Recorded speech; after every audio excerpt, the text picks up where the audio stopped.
আজকে আমাদের জার্নির শেষ দিন। ডালহৌসি হোটেল থেকে চেক আউট করে খাওয়া দাওয়া করে বেরিয়ে পড়লাম। এখন যাব হচ্ছে কালাটক, জিয়া এসব ঘুরে রাত্রে ট্রেন ধরবে পাঠানকোট ক্যান্টনমেন্টে।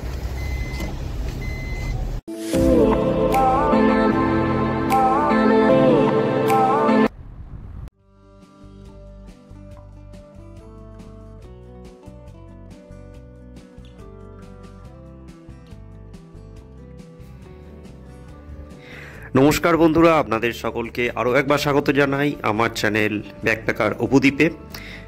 আর আজকের এই ব্লগটা হতে চলেছে আমাদের হিমাচল ট্রিপের শেষ দিন নিয়ে। এই ব্লগটাতে আমরা এবং আজকের দিনেতে ঘুরবো যে জায়গাগুলো, সেগুলো হচ্ছে খাজিয়ার এবং কালাটক ওয়াইল্ড লাইফ স্যাংচুয়ারি। তো কী কী ঘুরবো, কোথায় ঘুরবো, কীভাবে ঘুরবো, পুরো ডিটেলসটা জার্নিটা আপনাদের সঙ্গে শেয়ার করব।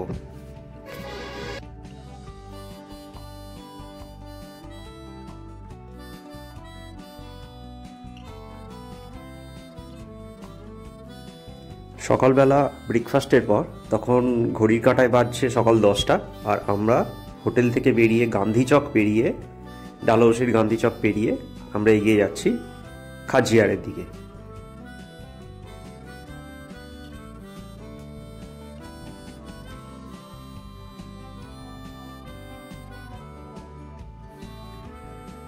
আর এই ডালহৌসি দিয়ে যেতে যেতে আমরা রাস্তার দুধারে উপভোগ করছি আর্মিদের এই সমস্ত জায়গাতে মেনটেন করে রাখা এত সুন্দরভাবে সাজানো ফুলের গাছ, এবং পুরো শহরটাই তো পুরো আর্মিদের দ্বারা সাজানো, এবং পুরো একদম ওয়েল ডিসিপ্লিনড সিটি।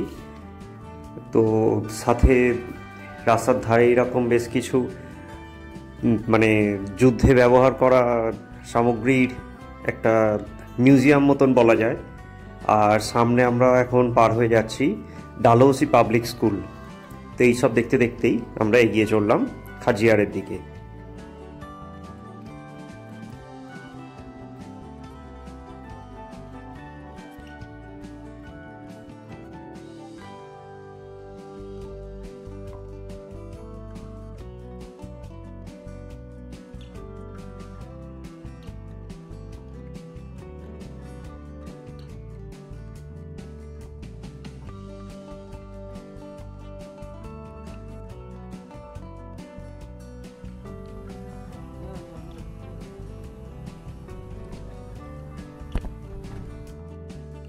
আমরা এবার ঢুকে পড়লাম কালাটক ওয়াইল্ড লাইফ স্যাংচুয়ারির মধ্যে। এই সোজা রাস্তাটা আমরা বেরিয়ে যাচ্ছি খাজিয়ারের দিকে, আর বাঁদিক দিয়ে যে রাস্তাটা চলে যাচ্ছে এটা চলে যাচ্ছে কালাটকের দিকে। তো আগে আমরা খাজিয়ারটা ঘুরে চলে আসব, তারপরে যাব হচ্ছে কালাটক।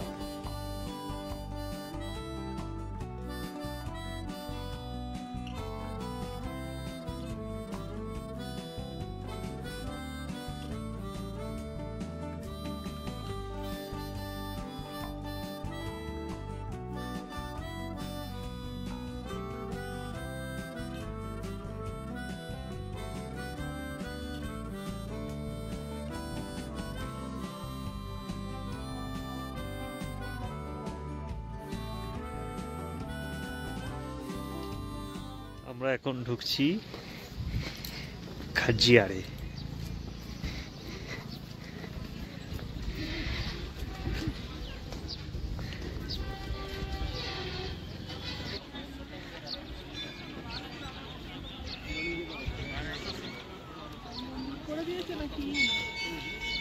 पैराग्लाइडिंग करो जी, पैराग्लाइडिंग नहीं कर लिया पहले।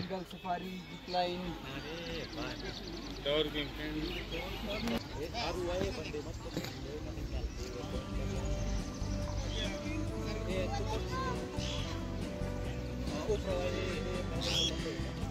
কালাটক ওয়াইল্ড লাইফ স্যাংচুয়ারির গেট দিয়ে ঢোকার পর প্রায় 10-15 মিনিট জঙ্গলের রাস্তা পেরিয়ে আমরা চলে এলাম খাজিয়ারে, যেটা আমরা মিনি সুইজারল্যান্ড হিসেবেও চিনি। এবং ঢোকার পরেই অনেকেই ছেঁকে ধরলো প্যারাগ্লাইডিং করানোর জন্য। এইখানে ছোট্ট একটু জায়গা রয়েছে, তার মধ্যে বাচ্চাদের জন্য প্যারাগ্লাইডিংয়ের ব্যবস্থা রয়েছে আর কি।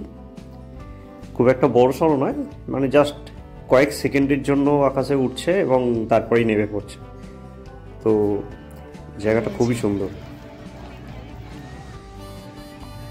কি মজা পেয়েছে।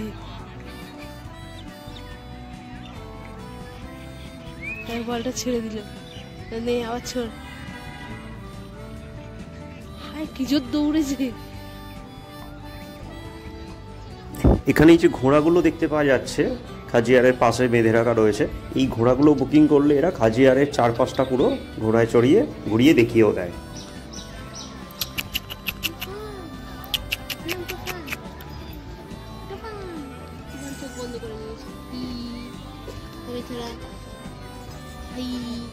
थोड़ा लाज हो गया।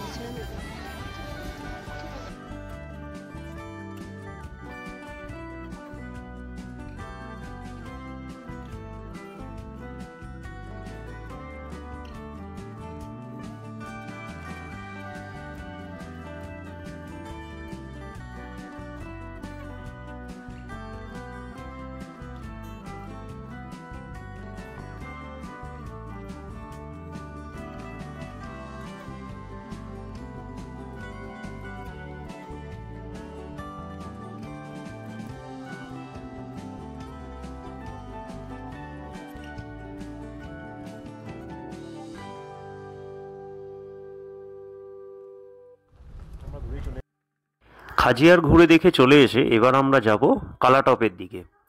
তো কালাটপে যেতে গেলে আমাদের যাদের একটু গ্রাউন্ড ক্লিয়ারেন্স কমওয়ালা যে গাড়িগুলো রয়েছে সেই গাড়িগুলো এরা এন্ট্রি করতে দিচ্ছে না, কারণ এখানে রাস্তা নাকি খুবই অফরোডিং।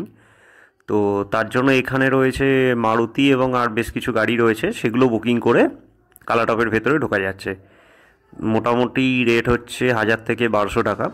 আমাদের একটা মারুতি নেওয়া হয়েছে 4 জনের, এটা 1200 টাকা নিচ্ছে এবং তার মধ্যে 200 টাকা হচ্ছে এখানে গেটেতেই টোল নিয়ে নিচ্ছে, বাকি 1000 টাকা হচ্ছে আর কি গাড়ির।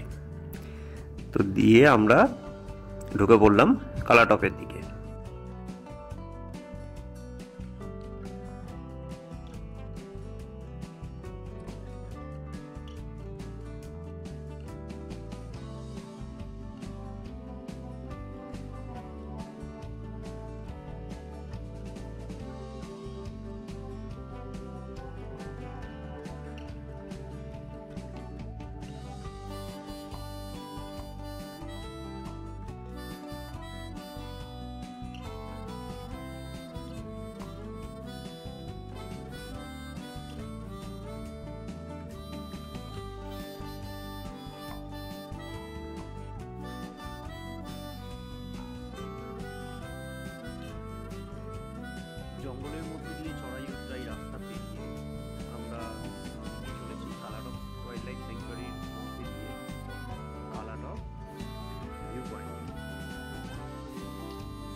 এখানে আমরা এখন কালাটপের উপরটা এসে দাঁড়িয়ে আছি।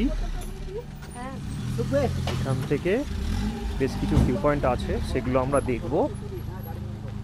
এখানে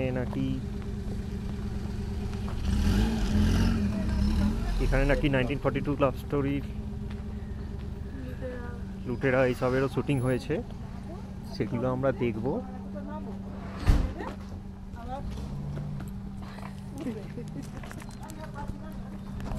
আর আমরা এখন রয়েছি প্রায় 8000 ফুট উঁচুতে। এখানে 1825 সালের ইংরেজদের আমলের গেস্ট হাউস আছে।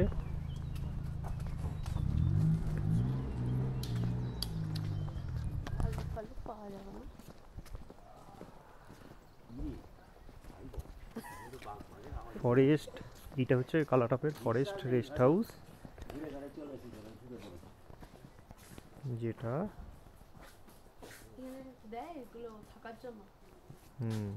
এই যা 1925 সালে।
গাছটা রয়েছে, এটার বয়স প্রায় 200 বছর, হাইট 23 মিটার।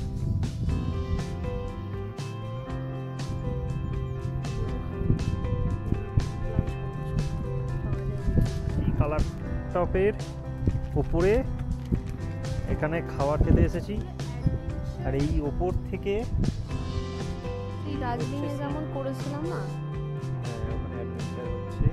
জিপলাইন মানে ওখান থেকে এইদিকে আসবে। এই দূরে নাকি পীরপাঞ্জল পর্বতের চিহ্ন দেখা যায়, এটা মেঘের কারণে, কুয়াশার কারণে এখন দেখে যাচ্ছে না, কিন্তু আমরা খেতে এটা বসছি, একটা হেভি জায়গায় খেতে বসছি আজকে।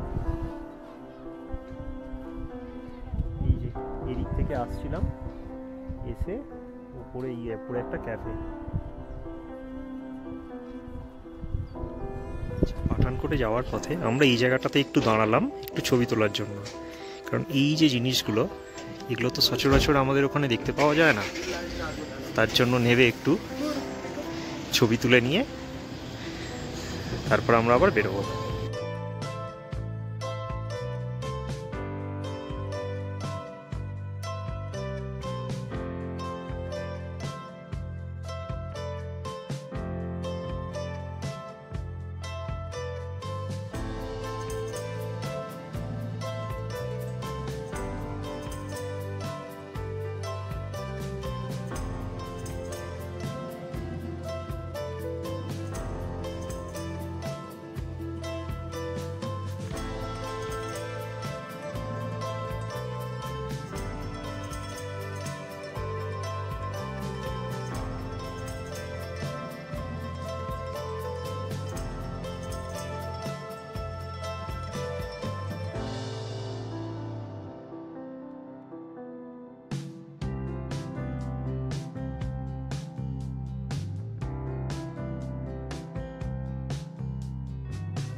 তো আমাদের হিমাচল ট্রিপের সিরিজ এবং এই ভিডিও আমি এখানেই শেষ করছি এবং ফিরে আসবো পরে আবার নতুন কোনো ভিডিও নিয়ে, নতুন কোনো জায়গা নিয়ে।